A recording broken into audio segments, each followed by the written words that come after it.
Congolese politicians have agreed in principle to a deal under which President Joseph Kabila leaves office by the end of next year, opposition leaders said, an unexpected breakthrough after more than 40 people died in anti-government protests this week. However, a mediator said on Friday that an agreement was still not signed and it was unclear if it would be over the coming days. Kabila's mandate as President of Democratic Republic of Congo expired on Tuesday, but he has remained in office as presidential elections scheduled for last month were postponed until at least April 2018. Is the Dr. Congo on the brink of collapse? In return for Kabila staying on for another year, the constitution will not be changed to let him stand for a third term, and a prime minister will be named from the main opposition bloc. Opposition leader Etienne Tshisekedi will oversee implementation of the deal, politicians Martin Fayulu and Jose Ndando told Reuters news agency.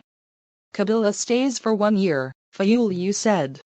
He will not try to stand for a new term. A government spokesman declined to comment on the agreement. If the deal does succeed, it would be a major achievement for the Catholic Church, which has been mediating talks in an attempt to prevent Democratic Republic of Congo sliding back into years of anarchy and civil war. Millions were killed in wars between 1996 and 2003.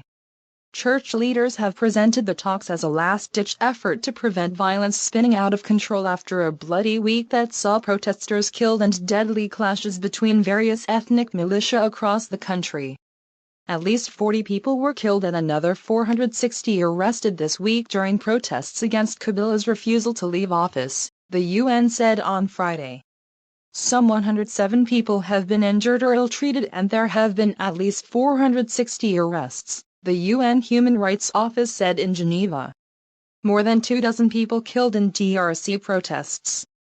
Kabila has declined to commit publicly to not changing the constitution to extend his term, leading many to conclude this is what he secretly wants to do. Questions still surround the proposed agreement. On Friday morning, a source in the Congo National Episcopal Conference, which is presiding over the negotiations, told AFP news agency tersely, there have been complications. A mediator subsequently said the signature could now be between Christmas and the New Year. Dr. Congo has never witnessed a democratic transfer of power following polls since independence from Belgium in 1960.